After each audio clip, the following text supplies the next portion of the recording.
Hello, everyone, and welcome to Fail to Find, a Magic the Gathering podcast. I'm your host, Ben. Today we have Alex, Hey, how's it going, everybody? and we have a special guest joining us all the way from, it's Cornwall, right? It's Cornwall, yes. See, I remember, unlike Marshall. Sierkovitz, welcome. Thank you for joining us. And thanks for inviting me. It's a pleasure to be here. Do you want to quickly tell the audience, because I don't believe there's a ton of overlap between my usual EDH people and limited data videos? Want to give a brief overview of who you are, what your channel is? And... So yeah, I'm a person that is loosely associated with 17 Lands, and if you don't know 17lands.com, that's the main website for limited data. It's basically you install it on the side of your arena and it records all your games. Then it aggregates every user's data and you get things like win rates of cards and colors. And I am specializing in transforming that data into some kind of actionable advice for players, and run a podcast called Magic Numbers, where I will give you the overview of the format early in the format. Then later I will start chasing some hypotheses and try to answer questions that are paramount to our gameplay. Like, for example, how good is it actually to bolt the bird? Or which creature attacks best on turn 5 and stuff like that. So that's what I do. Yeah, it's great to have you. Alex and I are both massive fans of your content, as we were talking before the show started. It's just a unique thing that there's no one else really doing it, and I think you do a really good job of breaking it down and presenting it in a way that is super digestible for someone who, while I work in finance, statistics and like data like this isn't something I'm super familiar with. So being able to watch your videos and actually like learn something, it's one of the few channels I actually want to sit down and pay attention to and not just kind of have on as background noise. It is very reassuring for my retirement fund when person tells me, I work in finance, so statistics is not really something I dabble with. Well, thank God I don't manage people's finances. I just deal with regulation, so it's all good. Okay, we're safe. Yeah. Always start with the burn, yeah? And assert your dominance and make sure that you take the territory. Yeah, so... does that logic also apply to your magic play, Sierkovitz? Oh, I'm a bully at the table, yeah. In paper, at least. I feast on insecurities, and I can spot weakness, and I exploit it by exaggerating it. Oh, yeah, you don't want to play me on paper. I was about to say, I'd love to do this. That's why I don't play Commander, because that would quickly end up with me being basically ganged up on. The arch enemy, yeah. Listen, you know what? I support it though. That's how I used to play Commander, and then my friend stopped playing with me, and then I had to stop doing that. But in regular Magic, that's how I play. So I feel that. Yeah. So I guess, how did you start? Like, what made you want to start the channel and start doing in-depth analysis like this as a hobby, which it is for you? I know you said it's not a full-time thing. Yeah. I'm not one of those full-time content creators. I first of all, I live in the wrong country to do that. If I lived in States, probably I would at least entertain the thought. I have enough connections that I could possibly find my way to some kind of high-impact productions. But in UK, it's really hard. So especially when I'm isolated in Cornwall, which is 6 hours by train from London, I'm not really in position to travel. I have a full-time job in academia as well, so that occupies at least some of my time. But I started. So first of all, I started playing Magic like in 96, 97. So I've been around for a bit, and then I played. I made my quote unquote career as a grinder. I made it to I even made it to the Pro Tour. I cashed some GPs. I was pretty decent at the time. But then I moved out from my home country, Poland, and I didn't take my cards with me. So that was it. And then, I did my PhD and I started working and I didn't have time for anything. And then I got on my phone on this silly version of Magic that was there as an app some time ago. I don't Duels of Planeswalkers or something. Oh, yeah. And through that, I got an invitation to the beta test of Arena. And I said, you know what? I'm just going to give it a go. I didn't play for like a decade. I might as well give it a shot. And then, 3 days later, I was at the pre-release, and then I didn't, I think, miss a pre-release since then. That was Dominaria. And at some stage, I started consuming content first. So I updated myself. When I stopped playing, podcasts were not a thing even. So I started limited resources, Lords of Limited. And through Lords of Limited, I found 17 Lands, because 17 Lands, few people know, but we're actually sort of born on Lords of Limited Discord. And Lords of Limited, one of the bigger limited podcasts that there are. And I started looking at those numbers. They were very early. There was not even a human drafting in Arena, but there were bots. And bots are breakable. When you know the data, when you know how they pick cards, you can figure out the ways how to break the bots. And that's what I started doing as my hobby. I dusted off my some kind of very old Twitter account with this lovely nickname Sierkovitz. That's why it's stuck. And then started posting, and for no one. I had 5 followers or something, and both of them were my friends from LGS. And I started posting long threads of data analysis that literally no one read. Yeah, I know. And it was I had 5 likes. I was celebrating. But I was one of the first people to start doing it, and that's a good place to be in general, in anything really. Unless you're starting doing something way too early, and then no one understands how good it is, and then you die, and then they rediscover you 100 years later. But that's a different story. And slowly it started snowballing. I got more and more followers, and my threads were actually having dozens of likes, and I had a couple of thousand of followers on Twitter all of a sudden for no apparent reason whatsoever. And then I got invited to some things, and it was quite cool. And nothing happened. But in the end, one of my mates from the LGS said, look, you should start recording it, because you're doing it for nothing. And if you get £50 extra, you can spend it on something and buy some whatever shock lens or whatever. So I started recording a podcast, and now I'm 160 episodes in. So that's the long story short. And meanwhile, I've been on Ristic studies, which your audience might actually know. So there is one episode where Kurt Vonnegut is the star, but I'm the sort of secondary narrator of it, and I even show my face, which probably is the reason why it had so few views. But I did it. I did Ristic studies.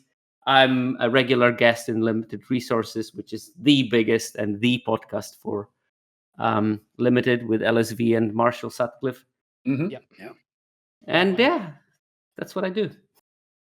That's awesome. Yeah, no, it's such a cool niche that you have found just by happenstance and doing it because you love it and not because you're trying to make content that just not that people want, because obviously people do want it, but I really appreciate that you're in a niche and you're dedicated to that niche.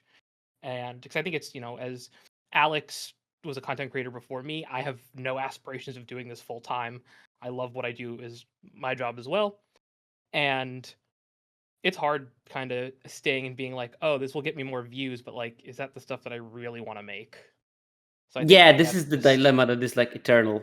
It's it's something that I put for myself as a hard no. I do it on my terms, or I don't do it at all. Because if you start compromising that stuff, that there's always a life cycle of a content creators that rise very quickly, and it's quick rise in popularity, 2 years of monetizing it, and then usually it's a downfall led by someone overstretching and losing the sight of what is important and what is not important. And you see it so many times. I just don't want to fall into that trap. I am content doing my stuff. This is part of my this is one of the reasons why I stayed in academia, because I wanted to do my things, and I knew that if I go to industry, I'll get paid better, but I will do boring things that I don't care about. So my life motto: be broke, but do what you want to do. Yeah, it's a great lesson, honestly, and just to kind of echo my own experience as a content creator, I put about 100 and probably close to about the same amount of episodes that you have under your belt there, Sierkovitz, with audio and video component.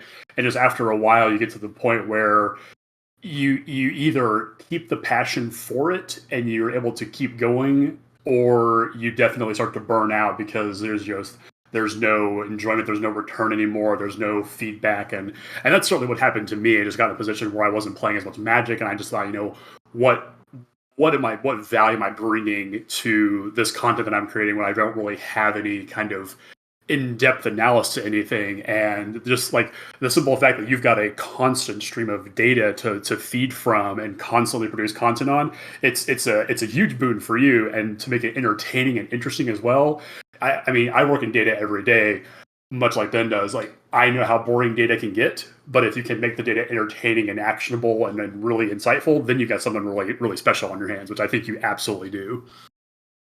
Yeah, I think I was always like, don't get me wrong, I'm not a terrible scientist or anything, but I was always better in communicating science than actually doing it, because I miss certain things that scientists need to be, and that's like ultra focus on small detail nowadays. At least you don't have general theories anymore. I'm better in those kind of things.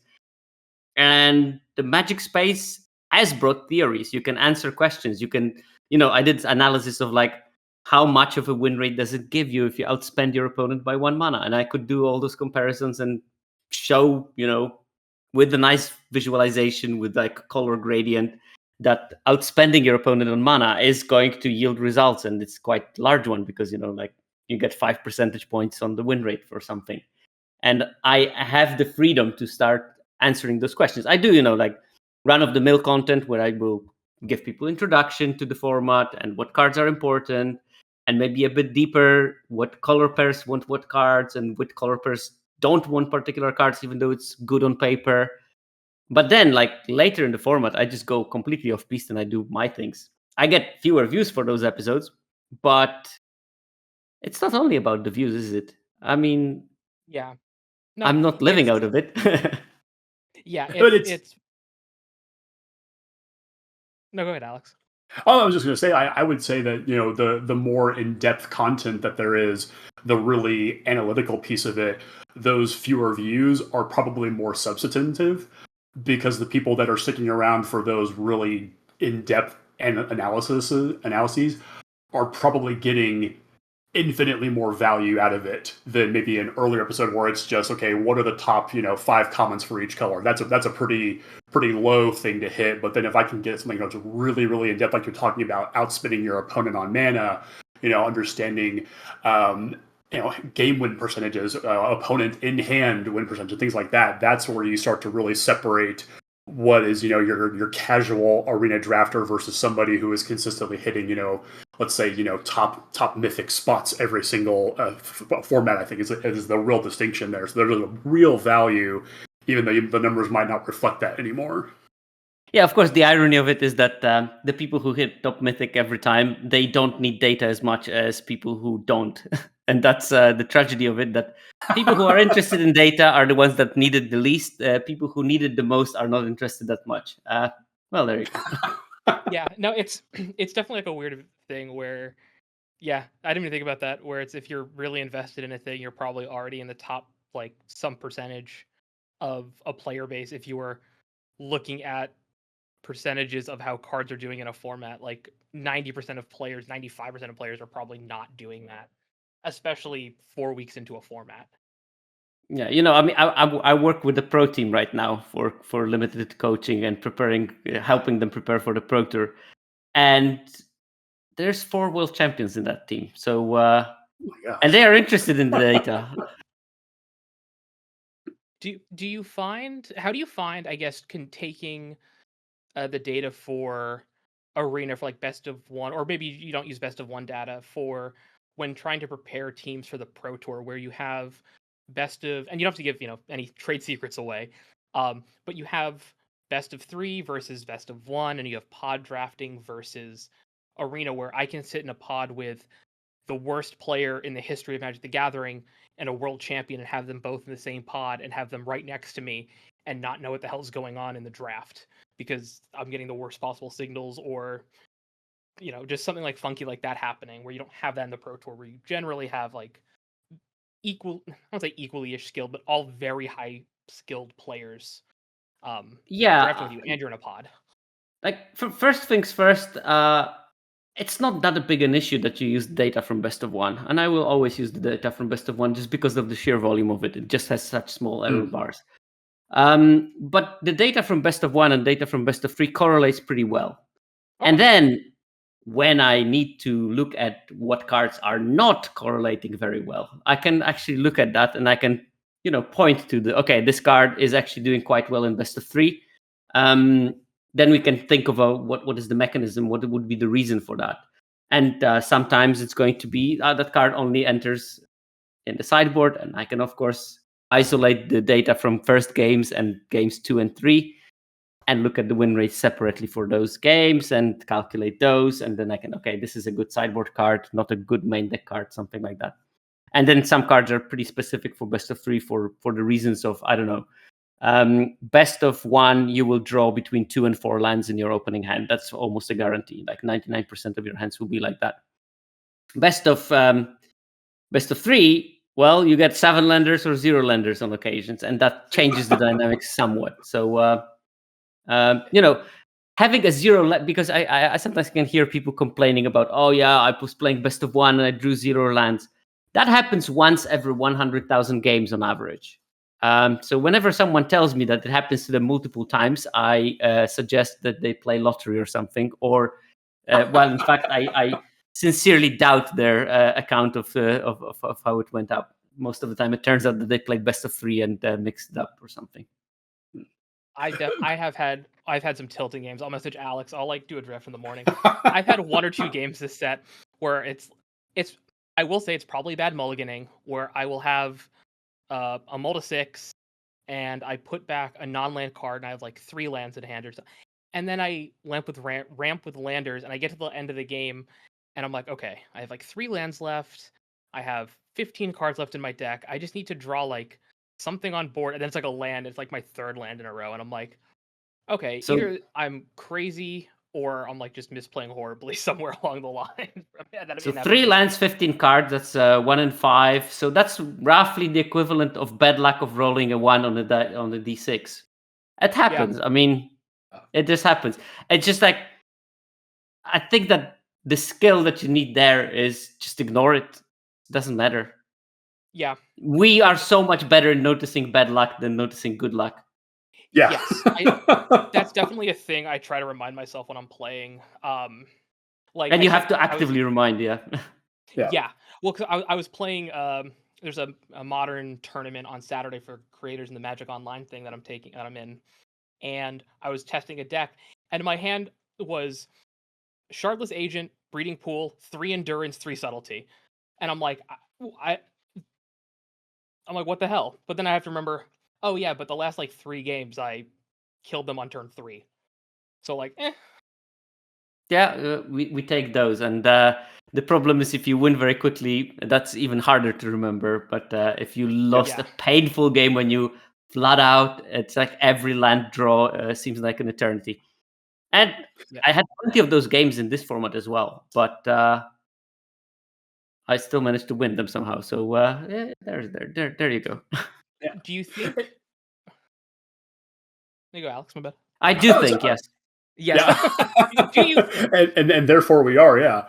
You mentioned the Sierkovitz kind of without naming it, but there's this what I understand to be called the hand smoother in Arena, specifically for best of one games. When you're looking at the data, and like you said, it correlates very well between best of one and best of 3. Does that hand smoothing algorithm or whatever you want to call it, does that impact the results in any way that is, I guess, substantial, or is it more of just kind of a outlier in some cases? If you're, excuse me, if you're looking at data, is it more just an outlier? Oh, sorry guys, someone's losing the voice. Please don't die. You're welling up there. You're welling up. He's so excited about data. I have it often when I talk about the hand smoother. People just cannot withhold their emotion. Smoother main impact that the smoother has on the game is the mulliganing rate. You see that set from set that in best of 3 people mulligan roughly 20% of the time, in best of 1 people mulligan roughly 10% of the time, which is a big difference. And that's why it was made for. It was to limit the number of mulligans, because if you only have 1 game and you mulligan to 6, you average lose like 16 percentage points of the win rate for that. And it would be unsustainable to play the normal Magic in best of 1. So they employed this smoothing algorithm without going to the details, because we actually don't know exactly how it works, but we know what the outcome is. It takes definitely 3 hands. And out of those 3 hands, it picks sometimes the most likely by chance, and sometimes the second most likely. And there is some kind of a tiebreaker that decides whether it's the first or the second most likely. And this means that you will draw 2, 3, or 4 lands 99% of the time, as I said. And people think that this makes the games shorter. But actually, it's in best of 3 that we have shorter games. Now, I'm not saying that best of 3 is a faster format. I'm just saying that best of 3 has way more lopsided games for many reasons. One includes that you can really draw a 0-lander and you mulligan 20% of the time. The other being that the pairing in best of 3 is made randomly, and the pairing in best of 1 is made by rank. So you play people of your equal skill, and because they are of your equal skill, at least theoretically, you are having more even games. And if you match someone from high mythic with someone from silver, obviously that will often result in a quick game. So yeah, I can't say that one is faster than the other, but at least it's not obvious that best of 1 is a faster format. In fact, data shows that it's completely opposite. Incredible. Just the percentage points that you gain from deciding to make a mulligan decision or anything like that. That's an incredible. I feel like that is a number that more people should be aware of, because I almost exclusively play best of 1 drafts, because I find the return on my investment when I play best of 3 is just it's diminished far more than I want it to be. And so just simply knowing those numbers makes me feel a little bit better about those absolutely garbage, cold streaks that I go on when I'm trying to draft well and I think I've got a good deck, and it just, all the chips just fall the wrong way. So it makes me feel mathematically more comfortable, I guess. Yeah. So I can't be too angry. It always happens. I had like 2 O3s this format so far, and both of them were really good decks. I mean, one had some issues with like early drops maybe. The other one is absolutely a gem of a white-blue with like Cosmogrand Zenith among other cards. I just got paired into 3 decks that had a sweeper, and I just like built my board, made like a bunch of 1/1s, winning next turn, sweeper, dead. That's it. It just happens. Like you can't really control those kind of things. I tend to focus on the things that I can control, and that's misplays. And I still made a ton of them this format, but so far I definitely managed to come out victorious from my own struggles with clean play. And I found some good lines, and I won some close games. And this is the only thing that matters. I just like finished the coaching session just now, and you have games where you play perfectly for the whole game, and then you just make one small mistake. In our case, when we were coaching, we killed a 2/3 creature rather than a 2/2 token, and that cost us the game because they top decked a reanimation spell, returned the thing that we killed, and that finished the game. We killed the 2/2 robot, whatever. We would have won the game, and lots of games will end like that in limited. And then people don't understand it. I played very well. Well, maybe that one thing could have been done better, but it's actually that one thing that will cost you the game. And it's so often that you need to make every single play perfect in order to win the games, and that's the unfortunate truth of it. There are such fine margins in modern limited. Do you think this format is harder gameplay wise? Because I'll say I think one of my best formats was Bloomborough, which I think was a notoriously easy format to draft and to play. And I mean, I just really enjoyed Bloomborough. I ended up like playing raccoons a lot because it was like open and it was just like fun. But in this set, I'll like lose. I'll go 2-3, and I'm like, man, I don't know what I could have done differently. And I'll go to 17 lands and I'll watch my replay, And then I look, it's like turn 3, and I'm looking at a play, and I'm like, am I high? Like, what is happening that I think whatever the line is happens to be good? I don't know if it's the format itself is just complex, or if it's just a skill. Like, what I are mean, your? I guess what are your thoughts? if you see the line afterwards, it's a skill issue, but not in the playing. It's a skill issue in slowing yourself down when you play. And I think that this is like something that Arena is particularly bad for. Arena promotes fast clicking, and I sometimes will finish my day's work, cook the dinner, put my daughter to bed, and then I'm like slightly tired, but I say, oh well, at least I have the evening. I'm gonna crack a draft, and I'm just like, what I call, I'm not playing Magic. I'm just moving cardboard around. And in this state, I will always get like a 2-3, 1-3, whatever, because I'm just like not in it. The point is, if you want to play and you have limited amount of time for playing, which we all unfortunately have, I guess, make sure to make it count. So sit down, focused, clean. And when you are making any choices, don't find the line, find 2 or 3 lines and then select the best one. And it will stop you from doing this kind of like autopilot magic that sometimes leads to exactly this kind of insight that you have from watching the replay. Like, was I high when I was doing that? I mean, you might have Yeah. been. I'm not judging. No, thank God, no, no.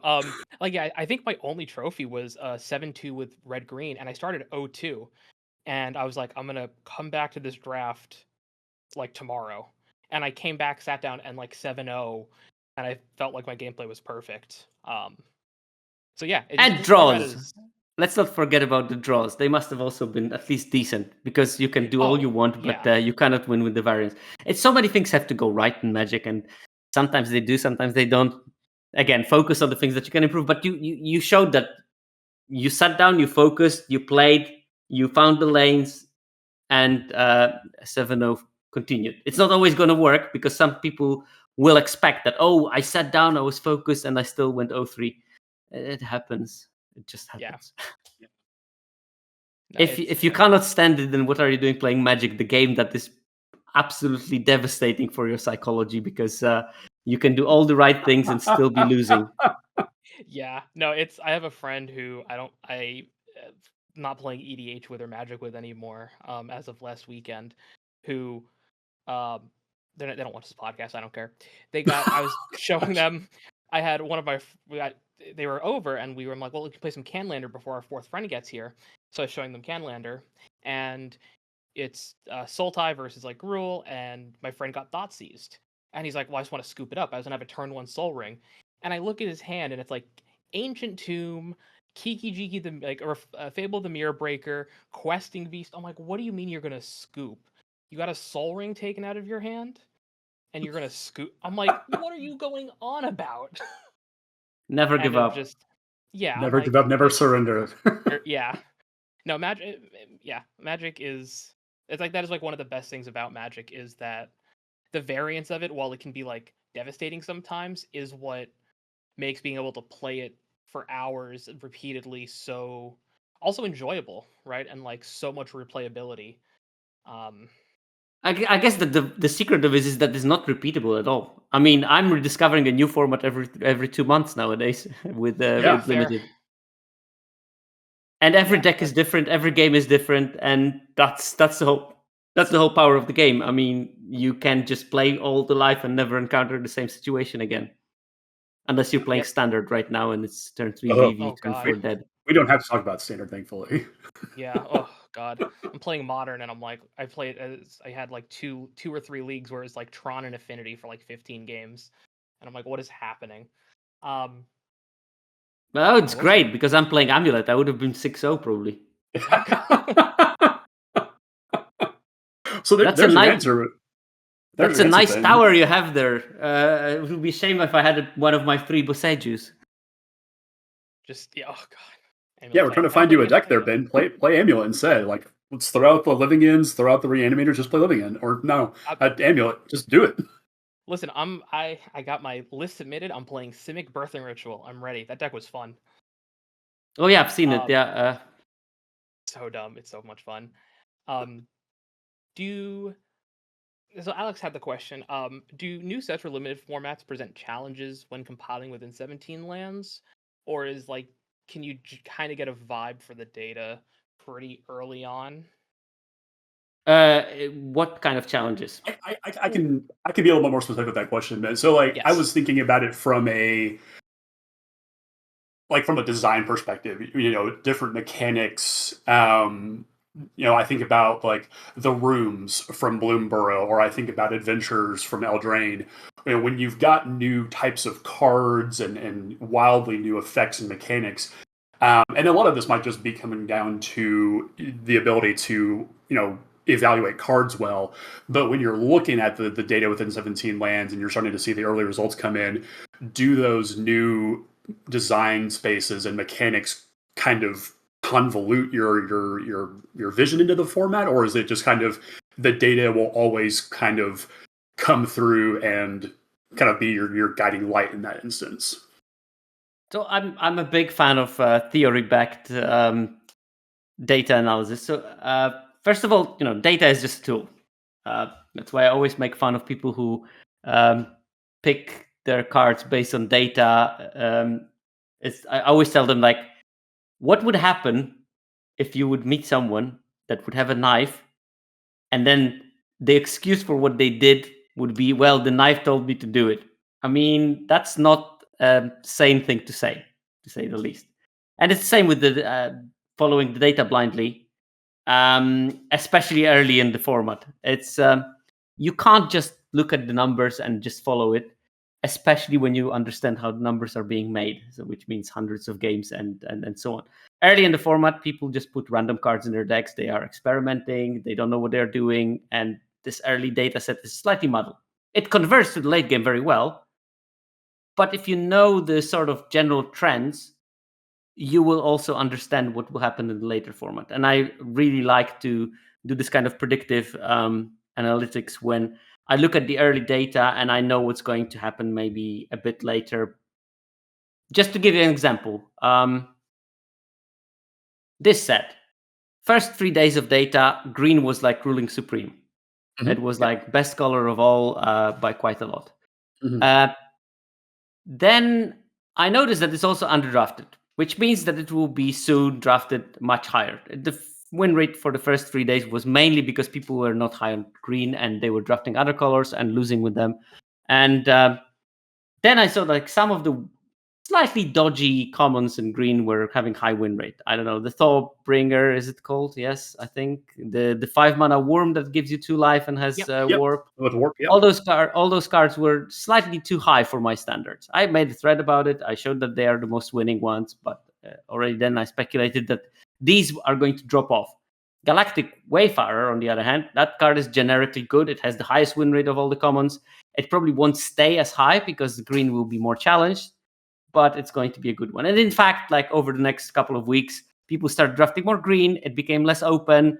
Those secondary green commons that people thought were good turned out were just mediocre, as you would think that they would be. And Cryogen Relic skyrocketed to the best common, as it should, as it the best card in the set, basically. Yeah. You highlight something really interesting there. You talk about Galactic Wayfinder, which currently sits at a 58.6 win percentage right there.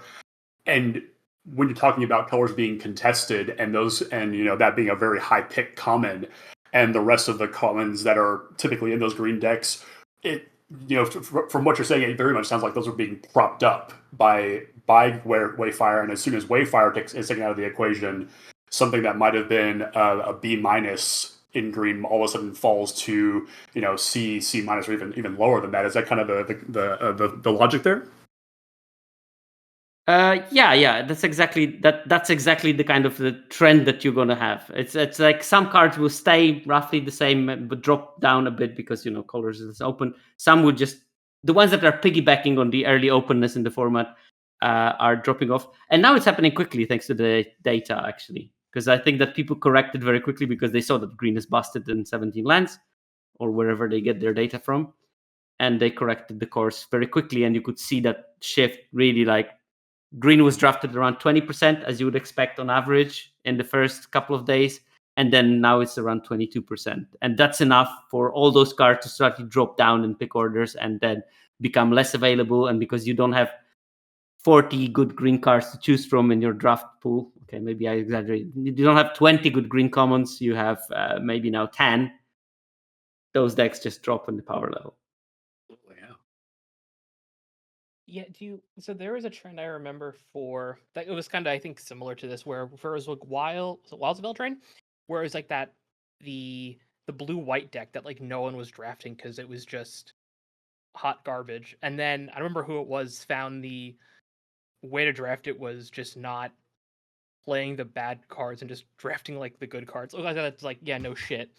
But that kind of look at the data where you're like, huh, this card is really good, but yeah, it's just not good in. Yeah, blue in Wilds of Eldraine was a different story. There was like it was. I wrote a thread about the blue just before the Pro Tour for the Wilds of Eldraine, and I got a message from someone to thank me for the thread because they threw out their draft by just basically forcing blue. So it could work. I think that there were a couple of people that were pioneering it, so I cannot take credit for that. But then I just looked at what they were doing and just basically described it from the data perspective, and it did work at least for someone. And there were a bunch of like blue decks then that trophied on the Pro Tour because people were hard avoiding blue, passing all the good cards, and you could build this kind of like a bargaining counter spell filled decks that were quite strong. Yeah, I remember also it was like Lost Caverns where LSV was talking about this green black deck with the that 4-mana spider. What was the card? And I was listening to that on my drive home from a friend's wedding, and I got home and I'm like, let me just draft green black, and I went like 7-1 like 3 times in a row with like just a green black graveyard deck that was just open, and it's so fun finding those. Or but this is what you get for being an invested player. Invested players get the insights of that, and this is another thing with the early data. Early data sometimes locks the format to some people in this kind of time capsule. They only have the data from and this is the thing. I make those early episodes that just show you the top 5 commons and maybe some shallower insights onto the format, and some people just listen to that kind of content and they stop. They don't update their fundamentals, and in their head they are living in this week 1, and time moves on, and it's week 4. They still try to do the things from week 1, and they are losing and losing and losing, and never come up with the idea that maybe the situation has changed and the things that worked in week 1 are not working anymore. And that's where real invested players come through and figure out what is the open strategy that is reliable. I can abuse it, and lots of content creators do that, like Ham TV, The Four. These are the players that are predating on those open late strategies. I'm more like vibe drafter. I like to do my things. I like to experiment. So I'm never trying to force one color because it would become boring quickly. But if you are building your content creation career on winning a lot, that's probably the good way to go about it. Do you think that? I mean, I'm assuming you think there's a hidden white-red deck, because like I know. There's definitely the 4 is already on it. Yeah, he already posted like 4 trophy decks with the. Oh, did he? I'll have to check those out. Because I love when you find those decks that are just, you're like, oh, there's like white-red cards at the end of every draft, and I'm like, there's something like there's someone better than me will figure this out, and I'll just copy them. Yep. There's something here. Every single format, it's the 4, the same player. He got into top 8 of Arena Championships and constructed just last weekend. And after the top 8ing of the Arena Championship, went back to Limited and instantly started forcing Boros, basically. Because the golden rule of the 4 is that in week 3 of the format, you look at the 17 lands color pair data, you pick the lowest one, you go to the 4's Twitter, and you will see that he's claiming this is most broken thing ever and he can win. And he does, which is very disturbing. And that also shows you the limitations of the data. Data is built on aggregate player from Arena. Good player, don't get me wrong, it's 55% win rate player, so way above your average level. But it's still an aggregate of many people, and there will be some that are good in something, some that are good in the other thing, and when you agglomerate it, you lose that kind of granularity. And expert drafters will be able to find their lane independent of the data. And I look at those numbers since God knows when. I mean, I started probably like Zendikar Rising, maybe. And I see it set after set that the win rates are converging towards the end of the format. Those formats are actually well balanced recently, with few minor exceptions. But at the end of the format, you can win with any color combination. And yes, you can specialize and you can become very good in particular one color pair. Especially when it's open, you're going to be able to abuse that strategy time and time again. But if you understand the fundamentals of the format, if you understand the rules of engagement, you can just draft and you're not limited by what color you pick. People stressed way too much about, oh yeah, but green-blue is busted in this format, or Boros is broken. And they try to position themselves in this Boros deck, while the reality of it is that when you look at the top players' win rate data, most color pairs, if you exclude the first 2 weeks from the data, are quite close to each other. Yeah, it's a really good kind of warning for players who are trying to get into those upper echelons of limited play on Arena. You've kind of touched on a couple of them here so far, Sierkovitz, where you're talking about sort of like the bad habits to get into when it comes to looking at 17 lands data, or just any kind of data in general when it comes to playing online. Are there any other sort of traps that you've identified that are worth highlighting to maybe a newer player? I think that the one biggest trap that there is, honestly, is people, when they use data while drafting, they continue doing it way too deep into the draft. It's okay to use it early picks, and it's actually beneficial. I think that I did the analysis that just picking one of the 2 best cards in the pack for the first 6 picks in the draft, that has a huge beneficial impact on your win rate in the future of that draft. Yeah, to stay But open, after absolutely. after that it breaks down, because after that you have to start thinking, okay, but what is my deck doing? And to do that, you need to have a plan. And if you just pick based on win rate, you end up with this patchwork of cards that maybe don't work together. At a certain moment, you have to decide, look, what do I have here? Okay, I have this deck. It has really good top end. I need to focus on early interaction and then 2 drops right now. That's what I need. I don't need more top end, for example. But if someone follows blindly the win rates, they might end up with way too much top end, for example. Or they will end up with deck with all the answers but no threats. Or, there's myriad of examples of what can go wrong in that situation. And this is all because instead of thinking about what is my plan, you are going to follow listen to the knife telling you to do things. Not a good idea, especially with the knife, but also with 17 lens data. It's just a tool. Yeah, No, absolutely. I have a friend of mine who's was on the Flesh and Blood Pro Tour and was at Worlds for Legends of Runeterra, who I showed. It was it was one of your guest appearances on LRR recently. I wish I could just go back and look at Discord. I think LR. I've never been to loading. Or, I'm sorry, loaded LR, not LRR. Oh my! Too many L's and R's. Still good content though. Still great content. So great content. Check them out. It was, I should have this ready, but I don't for some reason. But he talks about, when I ask him for advice in Flesh and Blood, I'm like, how do I sideboard against this deck? Like, what am I supposed to do? And he's never someone who says, just put these cards in, take these cards out. He'll say, this is what you're supposed to do against this deck. This is how this deck wins. Now you need to figure out how you need to beat that deck. And it's, I think in Limited and in like Magic in general, there isn't a lot of that from, I think, like newer and intermediate players, where it's you're going to MTG Goldfish, what's the best deck in Modern right now? Or 17 Lands, what's the most winning color pair? And that's where the analysis stops, and there needs to be a more in-depth, holistic look at like, how do I win in this game, or what do I do in these situations, or oh, my color isn't actually open. Okay, how do I pivot from this, or like when should I pivot in a pack? Because I think we've all had drafts where you'll be pick like 6 or 7, and you'll get past like an uncommon like a two color uncommon, and you're like, okay, well, I'm seeing a lot of this color, and now I have this uncommon sign, the signpost uncommon. I'll take this, and we'll kind of see what happens, and then you end up in a totally different strategy than you were expecting. When you started Yeah, drafting. people are afraid of pivoting way too much. Way too much. I mean, I drafted the base almost mono black deck today, and I had like after pack 1 I had 3 black cards in it, and then I first picked from the second pack Arch Enemy's Charm because there was nothing better, and then I would just like fed all the black. It just happens way more often than you think, and people are.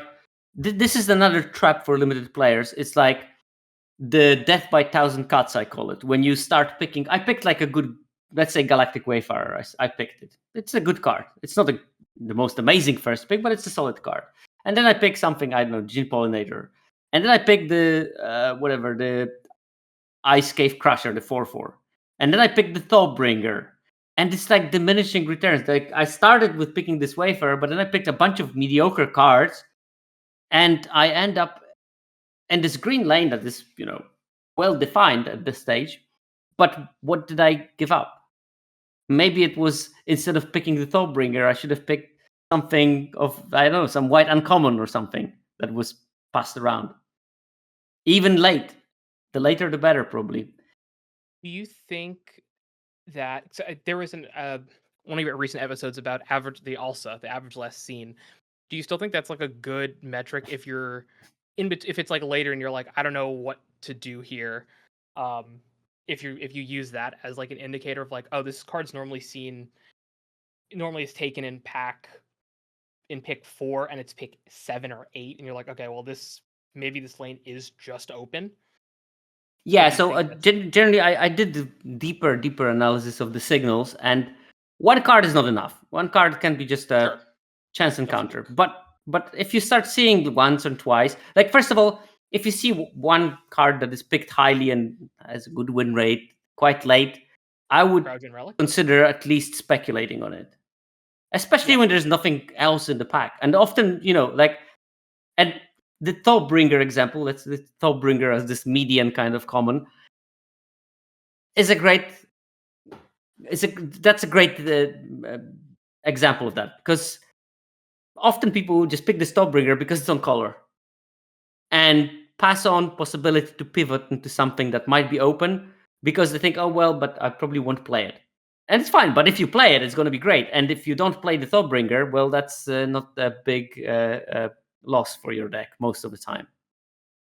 So people are afraid, like they would rather stick to their lane and hold on to their dear life rather than explore something else. And they miss out on opportunities there. And sometimes they just like, someone eventually in that pod is going to pick that uncommon and move on to the right lane, because there will be so little in the pack by now that it would be absolutely mental not to pick that card. But I think that the true benefit of picking those cards is when you react just in the right time, and if you will be able to sacrifice this kind of average pick that sometimes even gets cut from your final deck. And if it isn't there, probably that's not a good news anyway. Yeah, I'll never. I'm sorry, you go, Alex? I was laughing at the thought about just, sometimes you have to pivot. Sometimes you got to pick those cards. Otherwise, they are just going to rot. Yeah. Yeah, I'll never forget. There was it was one of my last Final Fantasy drafts. I was doing I wasn't sure what I was doing. I was like white black, and I had like the Matoya, and it was like a fine deck, Sahagin, and it was late pack 2, I think, or it might have been even pack 3. I open a prime time, and it was pack 3, pick 1, and I'm like, I don't know if I'm gonna play this. I want this art. I don't know what I'm doing. Fine, we'll just take this. I'm like not paying attention. Fine. Next card is Saz, the 4-mana 3/3 guy. I'm like, okay. And then next was like Traveling Chocobo. And I'm like, okay, well, we're going green-red. I'm like, we have enough like red cards just kind of floating around. And it was just pack 3, I just switched and just played like a few green cards, and then just kind of threw the rest of my like decent enough red cards in there and went 6/3. And I was like, yeah, okay. but This is a good example. I mean, this is an extreme example, obviously, because that will Yes, of happen course. very rarely that you get a runner in the busted green card. But it happens sometimes. And if you're ready for it, all the better for you. Also, people don't spec. This is not a good format to talk about it, but people don't speculate on fixing, especially in pack one. And I often will pick like random dual lands when I don't have anything better to pick that is not in my colors, just because maybe I can splash something, or maybe I can pivot into that color, and having fixing would be good because maybe I will be a 3-color deck or 2 colors and a splash deck after the draft. And people would just pick this like Thawbringer and not think about maybe I should pick an off-color land. Another like example of why people make the conditions for themselves during the draft in such a way that it's harder for them to pivot later. They are not drafting with possibility of the pivot even in mind, and they just go to this one track. Okay, I first pick this thing and I'm going to play it. That's it. Yeah, I think and everyone's guilty of it, but yeah, it's so hard to see in the moment sometimes too, especially if you're new or you're just learning the format, right? But it's such a good skill to have that Yeah. translates like to every single format that you play going forward. Like anyone can learn what are the good cards of a format with like rote memorization, but understanding fundamentals of how to draft and how to play is, I think, so much more important. And I don't think people put enough practice on just like what is a good line, like not like in the situation, like what what is the definition of a good line in Magic the Gathering. Yeah, actually, Lords of Limited are good in showcasing that because they go through their draft sometimes, and you can sort of see their way of thinking about it. And just thinking about what they're saying is a good exercise in its own right. It's sort of like that's an analogy I use in my lectures, but it's not enough to put flour, eggs, sugar, and butter into a bowl and stick it in the oven and expect a cake to come out of it. You need to make it into a batter, into a dough of some sorts, and only then it can become a cake. And some people think that, oh, I'm just going to put the things and don't integrate them, and they will expect that the cake will come out. And part of that integration is preparedness for pivoting. And don't get me wrong, I'm not advocating that you should always pivot. I'm just saying that you should be prepared to pivot, and you should have the mental state when you're drafting that I might be having to pivot in this draft. And if you don't have it, then you make the wrong picks and you end up in a situation when you can't pivot, even though you should. It's better to pick something and not pivot later. I'm, as everyone else on Arena, 80% of the time you play your first pick.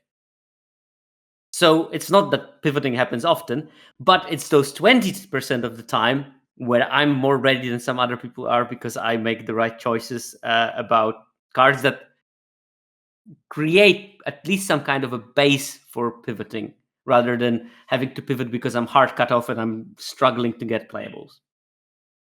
Is there ever obviously like not a numeric threshold, but a situation where you're in finish up pack one and you're like, okay, this is, I don't quite know where I'm at, but I have some like good cards in these colors, and then you just open up like a bomb in pack two and you're like, all right, I'm just gonna do this. Or maybe you're thinking, oh, I'm red green, open up one of the best black white rares, and you're like, okay, well, let's see what happens and see if I can pivot off of this, and then end up doing that. Like, do you find that happens, or do you have an example of that, or like It doesn't happen often. Number? It will depend on the card, on the state of my deck. Am I ready to splash? If I'm ready, yeah, go on with the bomb. If I'm not ready, I passed like Nova Hellkite this set. I opened in pack 2. I just looked at it and I'm like in this black blue lane, quite open in the first pack, and I'm saying, you know what, I just take this depressurize over it. I'm gonna be a responsible adult. This is the situation when I was fed a good blue black lane in the first pack, and there is no reason for me to pivot from it. Yeah. So I was not preparing for pivoting because things were flowing. I was getting good things. Yep. I was getting Cryogen relics. I was getting graph kills and virus beetles. And then second pick of that pack, I got Elegy Acolyte, and I'm like, yeah, rewarded for being a responsible adult. Do you think, or do you find that the number of like and it might just be like a recency bias too, right? Because I feel like Final Fantasy and especially Tarkir had a lot of the fixing where you're able to kind of Tarkir like I don't say devolved into, but was definitely a very much a 5-color slop kind of format. And Final Fantasy, while it wasn't like truly 5-color, it was you could go 3 colors like pretty easily. Do you find that like what are your thoughts on that as someone who does I splashed see Arden in limited- Final Fantasy. That was a great splash. Oh my Oh, gosh. I did have Prime Time in that deck, so that made it a bit easier. A little bit easier.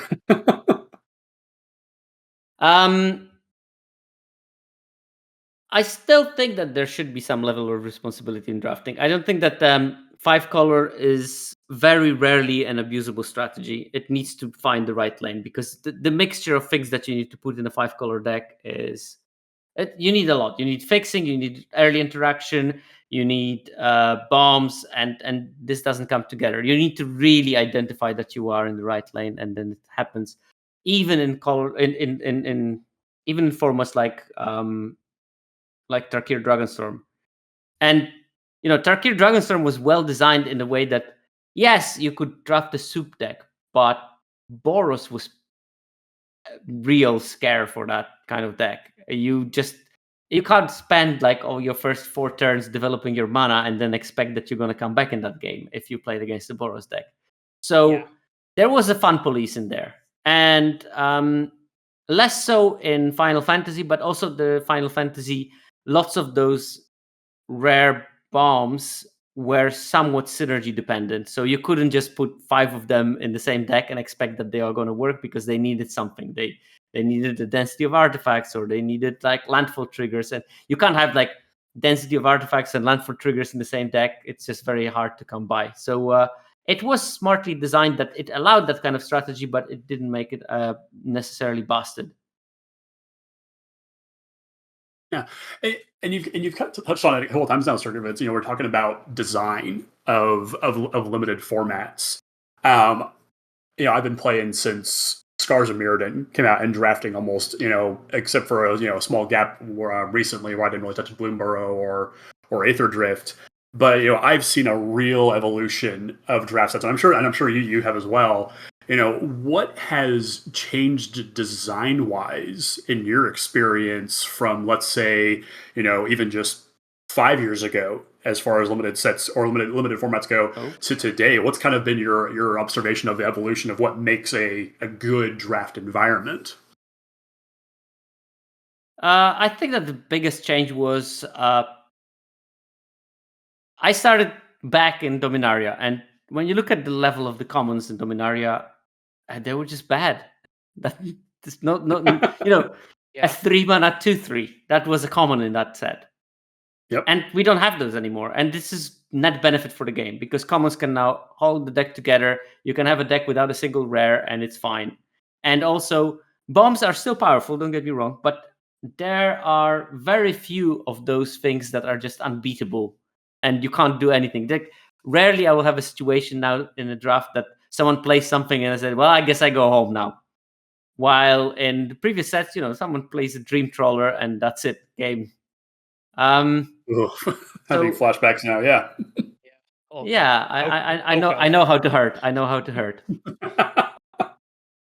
And that's one big change. And uncommons have become the now dominant rarity card in a deck because they increased the number of them, and they made them probably like most of the modern day uncommons are like rare power level in terms of even 5 years ago or something. Yeah. So that all changed, and also the fact that lots of those kind of standard or constructed plans in limited sets are now at uncommon level also makes sure that there are very few absolutely unplayable commons. I mean, looking at this set, are there any unplayable commons? Yeah, Drill Too Deep, maybe. That's pretty bad. Yep. Yeah, I remember. I've got to look that card up. I see it and I always just pass it. Yeah, but it's fine to have a couple of those, and there's. Oh yes. I think there's like maybe out of the 60 commons, maybe like 15, 20 of them are below 53% win rate. And that's fine. I can live with that. And one of them is Darkness, which is special guest slot. So Yeah. nobody Yeah. cares about it. Just looking at the raw data, there's only 18 cards of any rarity that are actually in that F grade, and I think that's an appropriate number for a modern set when everything else is just it's so much better. I think about drafting Scars Unlimited and just how many times you had to just scrape at the bottom of the barrel to find that 23rd playable, and even then it was still like you're playing with F minus cards. It's a wonderful position we find ourselves in as limited players to get just bounds of riches when it comes to the selection of cards we have nowadays. Yeah, 18 and lots of them are just rares, aren't they? Pinnacle Starcage, Moonlit Meditation, Corallo of the Void, Weapons Manufacturing, Terminal Velocity. Look, it's fine. It's fine. And actually, most of them are also build-arounds, which have potential. They are fun cards for super invested players to play. Yeah. Like I have an idea for the Moonlight Meditation draft deck. It just never came together, but I want to combine it with the Survey Mechan. Because that one has text proof, and then you can copy it ad infinitum, which I think would be good. Oh, you did it? I did. Oh no, I'm imagining. Oh, he has done it. Yeah. I got 2 Moonlit, and I ended up going blue white tokens. It was super fun. I had like 4 or 5 of the Night Luminary, so I'd be able just to put Moonlight on the uncommon, the signpost, and then just like warp that in, play another spell, and it was so much fun. Yeah, I mean, and yeah, the card has a spot somewhere. The problem is that people just put it in the regular deck, and that's not going to work. Same with weapons manufacturing. I think that there is a good weapons manufacturing deck there. You just need to make sure that it works. Or Terra Symbiosis, another one, can be a deck, but you need to work hard on making it, and it's like week 5 kind of situation. And some of them are just like Pinnacle Starcage, which is printed straight for standard, and that's it. Yep. Yeah, my greatest losses at this point in this format have just been to Coral of the Void. I look at that card and I think, okay, this is a bad card. Like conceptually, it's going to be bad, but I've lost to that card probably more than any other rare in this set so far, and it just drives me absolutely nuts to see a card that's scored so lowly just be the absolute bane of my existence. Yeah, mine is Atmospheric Greenhouse that beats the crap out of me every single time, and it's got like 50% win rate. But I can't do anything about it. Every time it's being played against me, it's just absolutely insane. I think cause we're coming up on an hour, and I know it's late for you, Sierkovitz. So I think it'd be fun to kind of end on the bad beats. Like, what has been a game you played where you're just like, I can't believe they're playing this combination of cards, and I lost. Do you have any of those from this set? Like, just like really stand out? Like I did very little losing, so that's must be nice. that's one problem. That's the cross I have to bear. I'm looking through the card list and the cards that were super annoying. I've been beaten by Alpha Real, Stone Chosen. That was annoying. Because that card should not do anything. And I just like was drawing lands and just killed me out of nowhere. What card? And luckily, well, it's not a bad card per se, but Litho Breaking has been a bit backbreaking for me on a couple of occasions. I think it's a good card if you have the right plan for it, so I'm not gonna cry about it.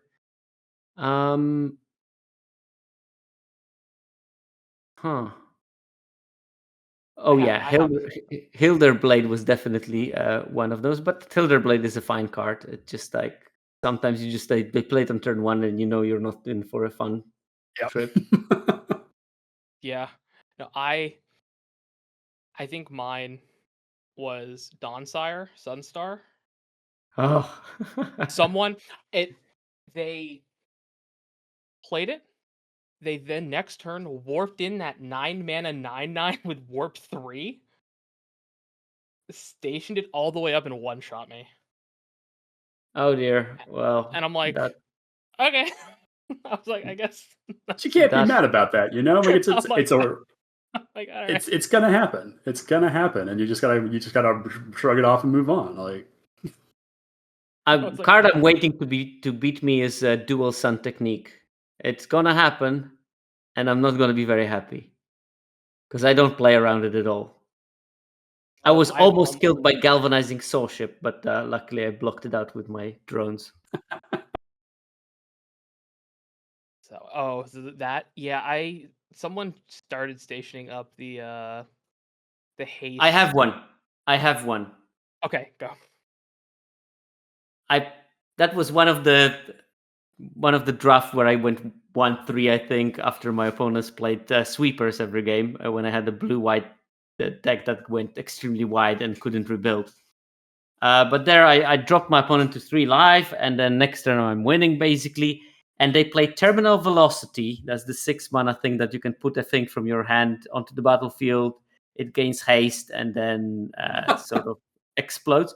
But what they put is also a bad card. It was the 6 mana 4/5 lifelinker. And they went from 3 to 30 something. And that was game.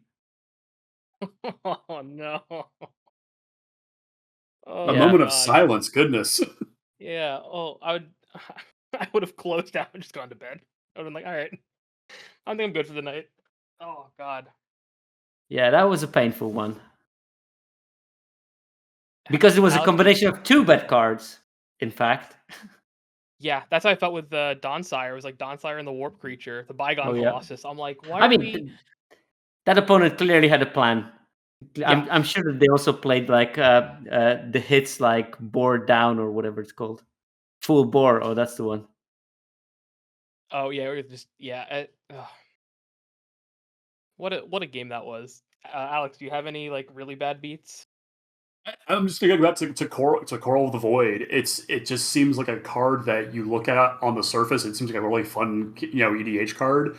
And every time that it's been played against me, I have had or my opponent, I should say, has had the perfect creature in their graveyard to just beat me down with. Yeah. Oh yeah, my graveyard. I'm sorry. Yeah, very much like it's your fault. Yeah, exactly like your example where your coaching session where you killed the 3/2 creature and not the 2/2 token for them to reanimate. Like it was all I had played the game up to that point when I thought very perfectly, very well, and then I just get blown out by this rare because I made profitable exchanges when I thought it was good, and then out of nowhere here comes my pretty solid uncommon, and now I'm losing again because I thought I made the right decisions and maybe I shouldn't have traded at that point. So, Yeah, it sometimes goes this way. I also had someone Requiem Monolith me, my creature, and then drop this deal 10 damage and just killed me with 10 damage to my creature. That was fun. Yeah, but that's actually a combination of 2 decent cards. So that doesn't wasn't count. bad. That was just I was just like, huh, cute. All right, so we're about the hour mark here. We'll let you get going. Sierkovitz, where can everyone find you? I'll have everything linked down in the video description or in the show notes on Spotify or wherever you're listening to this. I'm in Cornwall. You can find me there. I'm on Blue Sky, Sierkovitz. I'm also, everywhere I am as a Sierkovitz. As long as you spell my name right, people can find it. If they are not shrewd enough to find me while having my nickname, then probably no point in listening to my content. I would say so. I do coaching if you're interested, especially when you're like less invested limited player who wants to get into limited. I think that's quite beneficial. How to read data, how to play, how to think while drafting, all that stuff. So that's useful. And yeah, if you enjoyed it and if you are more interested in limited, you can. I also have a Discord. It's somewhere there in my socials, hidden away. There's a link to join it, and there is a neat community there that talks a lot about limited. And I try to contribute as little as possible, but I'm there, so that's where you can find me. I'm a master in marketing, am I? That's perfect. Also, you have a Patreon, don't you, for Magic Numbers? Yeah, I do have a Patreon. Give me money, please. I need to buy something for sure soon because I just have a bit of money saved, so a big expense is coming my way almost guaranteed. So if you want more amazing data content like this, definitely, well, not like this, like what Sierkovitz makes. This was just a fun chat. Definitely check out. I'll have all of his links down in the video description. Support him directly. He makes amazing content. I think he should have 10 or 15 times the views he actually gets. I'm now only how good 95,000 is. subscribers on YouTube away from the play button. So any day now. Let's get you that play button. Yeah. Just 95,000 people more. I Yeah, already you're got to almost there. magic. It's a small number.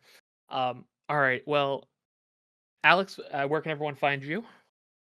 You can find me basically only on Blue Sky. I'm over there. My handle is Alex0088. I post Magic bad takes. I'm a little political on there, so if that might bother you, stay away. And I also do little fun comic book reviews every once in a while. So yeah, if you're cool, follow me, and if you are cool, I will follow you back.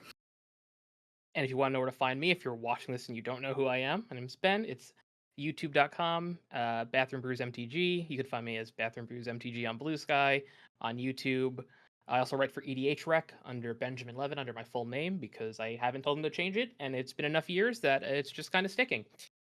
So with that, like, comment, subscribe, all that jazz, and I will see you nerds in the next one.